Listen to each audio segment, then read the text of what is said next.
కుర్రోళ్ళు పడితే పర్వాలేదు, మీ పడ్డామంటే బస్తా పడ్డట్టు పట్టం ఎక్కింది.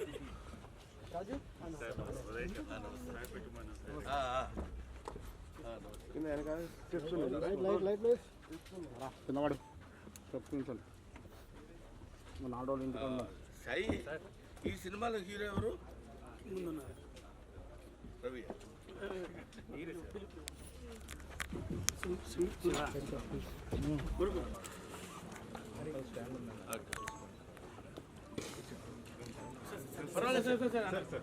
అందరికీ నమస్కారం. దయచేసి అందరినీ కూర్చోవలసిందిగా రిక్వెస్ట్ చేస్తున్నాము.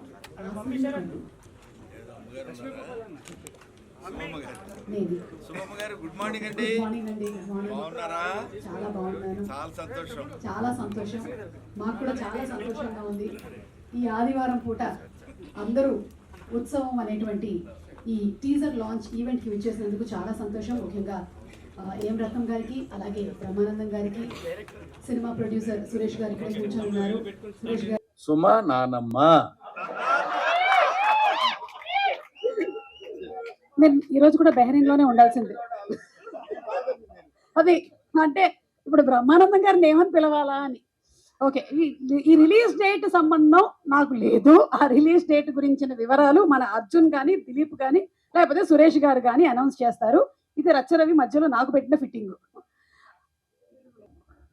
నిన్ననే ఎవరిదో మీమ్ చూశాను, బ్రహ్మానందం గారి ఫోటో బిల్డింగ్ ముందర పెట్టారు. ఎదురుగా కూర్చున్నోడు కంటే ఇక్కడ కూర్చున్న ఎక్కువ మంది ఉన్నట్టున్నారు. సరే, ఉత్సవం సినిమా పేరు, దర్శకుడు అర్జున్ సాయి. ఇక్కడ ముఖ్యంగా నేను ఈ ఫంక్షన్కి రావడానికి ప్రథమమైన కారణం ఏంటంటే, నాకు నటులన్నా, నట జీవితం అన్నా, నట జీవితం తెర వెనుక పడుతున్నటువంటి నటుల కష్టాలన్నా ఎక్కడో చిన్న అటాచ్మెంట్ అండ్ ఎమోషనల్ ఫీలింగ్. ఇందాక మా అమ్మాయి సుమ చెప్పినట్టు, తను ఎంత ప్రౌడ్గా గర్వంగా చెప్పిందంటే, I'm the product of stage అని. నాటకం నుంచి వచ్చానని చెప్పుకోవడానికి ఈ రోజుల్లో కొంచెం హెజిటేట్ చేసేటువంటి వాళ్ళు చాలామంది ఉన్నారని నాకు తెలుసు. నేను నాటకాలు వేసుకునేవాడు అనేవాళ్ళు పూర్వం, నాటకాలు వేసుకునే వాళ్ళ గురించి. But one thing, art is long, life is short. మనం ఎంతకాలం ఉంటామో మనకు తెలియదు. బట్ చివరి వరకు మిగిలిపోయేది, శ్రీకృష్ణదేవరాయలు బతికున్నాడు అంటే అష్టదిగ్గజాల వల్ల, రాజరాజ నరేంద్రుడు బతుకున్నాడంటే నన్నయ్య వల్ల. ఇలా మహానుభావులందరూ, మహారాజులు బతికున్నారు అంటే వాళ్ళు పెంచి పోషించినటువంటి కళలు, కళాకారులు, కవుల వల్ల. అటువంటి కవులు పుట్టినటువంటి దేశం మన భారతదేశం. అటువంటి కవులు, కళాకారులు ఉన్నటువంటి దేశం మన దేశం. కాబట్టి ఈ దేశంలో ఉన్నటువంటి కళాకారుల యొక్క జీవితాల గురించి ఇందాక సురభి నాటక పరిషత్ గురించి చెప్పారు. వాళ్ళు just they dedicated they life for the sake of stage. రంగస్థలం కోసం, రంగస్థలం మీదనే తండ్రి కొడుకులు వాళ్ళే, రాముడు రావణాసురుడు వాళ్ళే, అన్ని రకాలైనటువంటి విభిన్నమైన పాత్రల్ని పోషించి అలా అలా అలా చేతిలో పట్టుకుని ఆ వెలిగిపోతున్నట్టు ఆరిపోవటానికి సిద్ధంగా ఉన్నటువంటి రంగస్థలాన్ని ఇవాల్టి వరకు వెలిగిస్తూనే ఉన్నటువంటి ఆ మహనీయ కళాకారుల యొక్క హృదయాలకి శిరస్సు వంచి పాదాభివందన చేస్తున్నారు. అది కళాకారుల వరకు సంబంధించింది. ఇందాక మిత్రుడు లక్ష్మీ భూపాల్ చెప్తూ ఒక మాట అన్నారు. రంగస్థలం, రంగమార్తాండ సినిమాలో చాలా బాగా యాక్ట్ చేశారు బ్రహ్మానందం గారు అంటూ ఒక మాట చిన్నది యథాలాపంగా వదిలేశారు ఆయన. ఏంటంటే, ప్రకాష్ రాజ్ గారి కంటే కూడా బాగా యాక్ట్ చేశారు అని. అది నేను దాన్ని మెన్షన్ చేయకపోతే దాన్ని నేను అంగీకరించినట్టు అవుతుంది. Prakash Raj is a Born artist. అంతటి మహా నటుడు అతను. నటుడుగా అంతటి ఉన్నత శిఖరాలను అందుకున్నటువంటి, అతనిలో ఉన్నటువంటి ప్రతి అణువు యాక్ట్ చేయగలిగినటువంటి కెపాసిటీ ఉన్నటువంటి మనిషి, ఆర్టిస్ట్. అటువంటిది వాళ్ళతో పోలిక కాదు. నేను ఇది జెన్యూన్గా చెప్తున్న మాట, ఏదో మొడెస్టీగా చాలా మంచోడిని అనిపించుకోవటం చెప్పే మాట కానే కాదు. రంగస్థలం సాక్షిగా చెప్తున్నాను. ఆ రోజు ఒక కృష్ణవంశీ కానీ, ఒక ప్రకాష్ రాజ్ లాంటి వాళ్ళిద్దరూ నన్ను ఎన్నుకుని నా దగ్గరికి రావడం అది నా గొప్పతనం కాదు, వాళ్ళ సంస్కారం. వీడి దగ్గర ఈ టాలెంట్ ఉంది అని వాడిని పట్టుకొని తీసుకొచ్చి నన్ను అలా పెట్టి మౌల్డ్ చేసి చూపించినటువంటి విధానంలో, అఫ్ కోర్స్ అలా అని నేను చేతగాని ఆర్టిస్ట్నే కాదు, I got my own talent as an artist. కానీ దాన్ని పైకి ఎలివేట్ చూపించగలిగినటువంటి వాళ్ళు. ఈ రంగమార్తాండ అనేటువంటి సినిమా విషయం ఇప్పుడు అప్రస్తుతమైన ఎందుకు చెప్పాల్సి వస్తుందంటే, రంగమార్తాండ గురించి, ఈ సినిమా అంతా రంగస్థలం గురించే.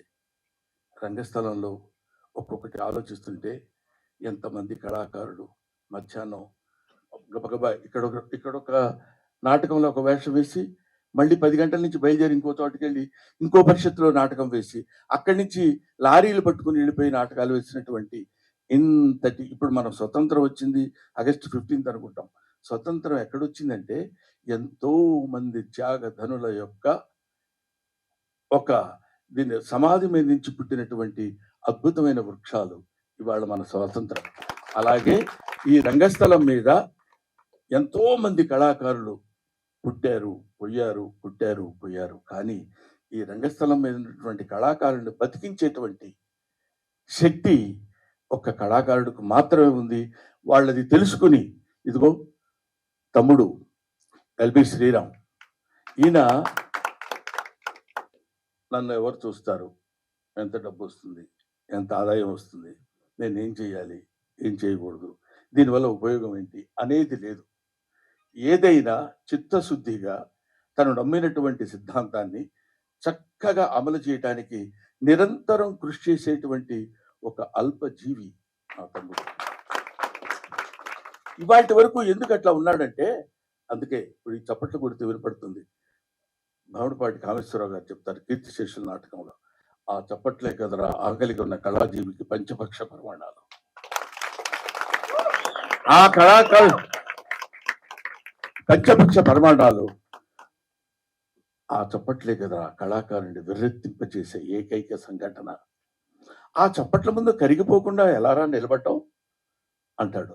అది ఇక్కడ కూర్చుని ఇంటికి వెళ్తే ఫుడ్ ఉందా లేదా, బాధ, కష్టమా, సుఖమా, తాగుడా, ఇదన్నీ పక్కన పెట్టేసి అక్కడ కూర్చున్నటువంటి ఆ చివరి ఆ ప్రేక్షకుడి నుంచి ఈ ప్రేక్షకుడి వరకు చేత వాళ్ళ చప్పట్లు, కరతాళ ధ్వనులు వినపడుతుంటే పొందేటువంటి ఆనందం అనిర్వచనీయం.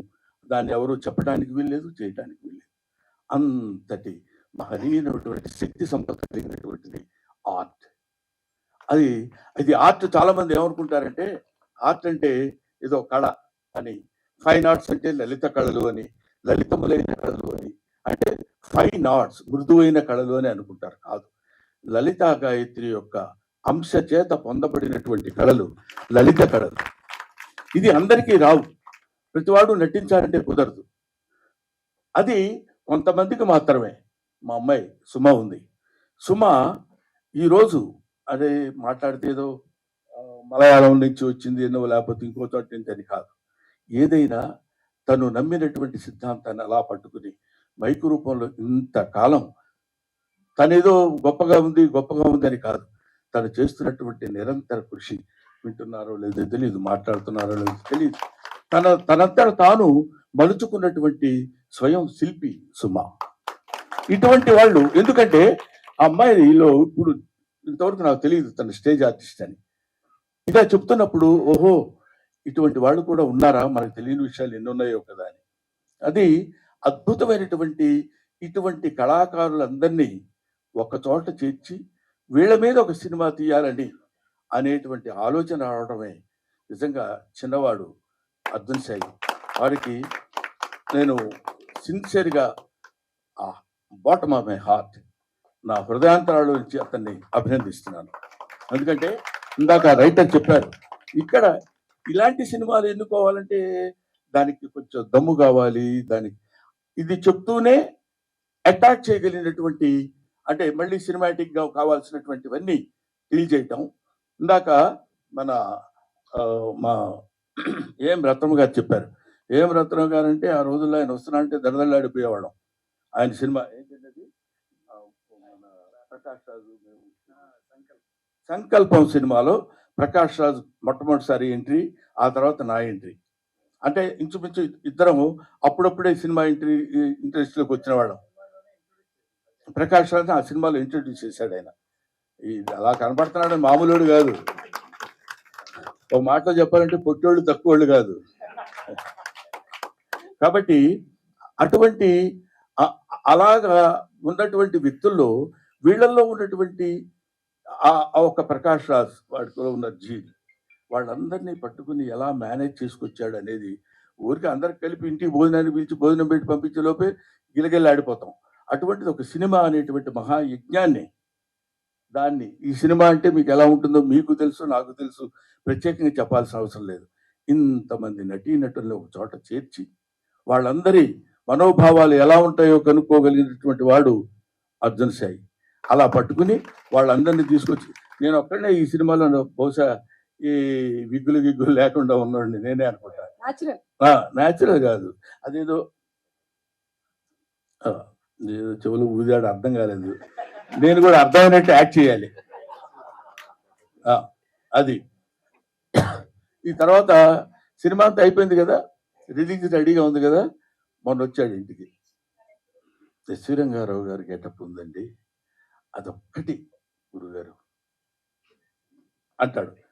ఆ ఫేస్ చూడగానే అనాలనిపించదు. అలా పడిపోతాం, మనకు తెలియకుండానే పడతాం.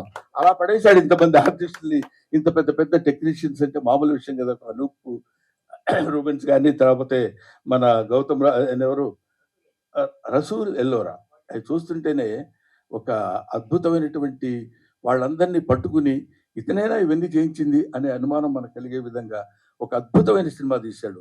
ఇది నిజంగా ఉత్సవమే. ఇది ఇలాంటి సినిమాలు బతకాలి, ఇలాంటి సినిమాలను మనం బతికించాలి అనేటువంటి అభిప్రాయంతో ముఖ్యంగా నేను ఈ మధ్య మెడిటి ప్రిన్సిపల్ ఈ పెద్ద సినిమా ఫంక్షన్లకు వెళ్తే అందరిలో ఒకళ్ళం అవుతాం. ఇలాంటి వాళ్ళకి మనం ఉపయోగపడితే కళాకారుడిగా నేను ఏదో కొన్ని సంవత్సరాలు చేశాను, కొన్ని గొప్పవన్నీ చేసుకున్నాం. మీ అందరి దయవల్ల నాకు మంచి పేరు వచ్చింది, మంచి కీర్తి వచ్చింది. ఆ విధంగా మంచి ఆనందకరమైనటువంటి ఆర్థిక పరంగా హ్యాపీగా ఉన్నాను. But I should be useful to the youngsters like you. మీలాంటి కుర్రాళ్ళకు ఉపయోగపడాలనే అభిప్రాయంతో మనవాడు పిలవగానే, అంటే కొంచెం గొప్పగా చెప్పాలంటే నిన్ననే బెహ్రెయిన్ నుంచి వచ్చాను, అయినా సరే నేను ఇక్కడికి వచ్చానంటే నేను ఎంత గొప్పవాడినో మీరు ఆలోచించండి అని చెప్పాల్సిన పరిస్థితి కాకుండా, అతను రాత్రి 11:30, 12 గంటలకు వస్తే, గురువు గారు అది చిన్న అదే applying voice, commanding voice, begging voice, Jabardasth voice తెలీదు. నేను చెప్తాను, ఇమిటేట్ చేసి మీరు వినండి. గురువు గారు ఎవరు? నేను గురుజీ అని. నన్ను మర్చిపోయారా మీరు? ఒక ప్రియుడితో అంటే చూడండి, నన్ను మర్చిపోయారా మీరు? ఇంకెందుకు ఈ లైఫ్, నా జీవితానికి ఎందుకు అన్నట్టు. అంటే ఎవరు? మళ్ళీ ఇద్దరిలో ఉంటాం 12:30, 1 గంట అప్పుడు పొద్దున్నే చెప్పడానికి, గుర్తు చేయడానికి. అవునమ్మా, నేను అర్జున్ చెప్పమ్మా. లేదు గురించి రేపే మంది ఒకసారి మీకు గుర్తు పడుకున్నట్టున్నారు మీరు. నేను అర్ధరాత్రి పూట లేచి అటు తిరుగుతుంటాం రోడ్ల మీద, అనుకోబోదు చెప్పండి అని మీరు బాగా డిస్టర్బ్ చేసినట్టున్నారు, ఏమనుకోవద్దండి అని చెప్పి డిస్టర్బ్ చేయాల్సినంత చేసి, ఆ తర్వాత అంటే అది మాకు కందుకూరు వీరేశలింగం గారు ఏదో దీనిలో చెప్తూ, దెబ్బ తగిలితే ఎవడన్నా కొరడాతో కొట్టాడు అనుకోండి, చర్రమ రియాక్ట్ అయిపోతాం. ఏంట్రా అంటే కొడుతున్నావు ఏంటి అని గట్టిగా అడగగలం. ఓ అమ్మాయి వెళ్తున్నప్పుడు జడ అలా తగిలి వెళ్ళిపోయింది అనుకోండి, దెబ్బ తగులుతుంది కానీ. అది అర్జున్ సాయి. సో ఇటువంటి అద్భుతమైనటువంటి కళాకారుల యొక్క జీవితాల గురించి చెప్పి, ఆ జీవితాల్లో ఉన్నటువంటి విషయాలన్నింటినీ నిజంగా ఒక్కొక్కళ్ళు అద్భుతమైనటువంటి నటన ప్రదర్శించారు. It is going to become super duper hit. ఇవాళ నేను చెప్తున్నాను, మీరు నోట్ చేసుకోండి. ఎందుకంటే విభిన్నమైనటువంటి కథల్ని, వైవిధ్యమైనటువంటి కథల్ని ఆదరించేటువంటి రోజులు ఇవాళ వచ్చాయి. కాబట్టి అటువంటి స్థితి ముందు ఆయువు పట్టైనటువంటి బేస్మెంట్ అయినటువంటి భూదేవి లాంటిది మన రంగస్థలం కాబట్టి దాన్ని మీరు తప్పకుండా ఆదరిస్తారని, ఆదరించాలని, మీరందరూ ఆదరించే నటుడిగా నేను మనస్ఫూర్తిగా కోరుకుంటున్నాను. అది ఆ తర్వాత ఇక్కడ ఉన్న వాళ్ళందరికీ హీరో నా గురించి ఏం చెప్పలేదు ఏంటంటే పెద్ద తెలియదు నీ గురించి నాకు, అందుకని నేను ఎక్కువ చెప్పలేదు, ఏమనుకోవద్దు. బట్ హీరో లుకింగ్, హీరో అనకూడదా? హీరో అంటే దిలీప్ సార్ అంటున్నాడు. దిలీప్ అంటే నా ఫ్రెండ్ అనుకుంటారయ్యా, హీరో గారు. ఇప్పుడు రవి గారు ఉన్నాడు అనుకో, మామూలే మా ఫ్రెండ్ అని మిస్టర్ రవి అని లేకపోతే అనొచ్చు. గబుక్కున హీరో గారు అంటే ఆ స్టేటస్ వేరు, ఆ పద్ధతి వేరు. గబుక్కున దిలీప్ వెరీ గుడ్, బాగా చేసేవా, నువ్వు పైకి వస్తావు అని ఇదంతా భుజాన్ని వేసుకుని లేనిపోయింది అనవసరంగా మాట్లాడటం తప్పు అవుతుంది. కాబట్టి ఎనీవే నాకు ఈ అవకాశాన్ని ఇచ్చిన అనే మాట మన ప్రతి చోట రంగస్థలం మీద మాట్లాడే మాటే కాదు. నిజంగా నాకు ఈ రంగస్థలం గురించి, ఈ ఉత్సవం గురించి, ప్రతి దానికి అతను తీసుకున్నటువంటి శ్రద్ధ గురించి, దర్శకుడు పడినటువంటి కష్టం గురించి మాట్లాడటం కోసమే నేను ఇక్కడికి వచ్చాను. ఇది నాకు ఒక అవకాశం కింద భావించాను. Thank you very very very much. Thanks a lot. Thank you so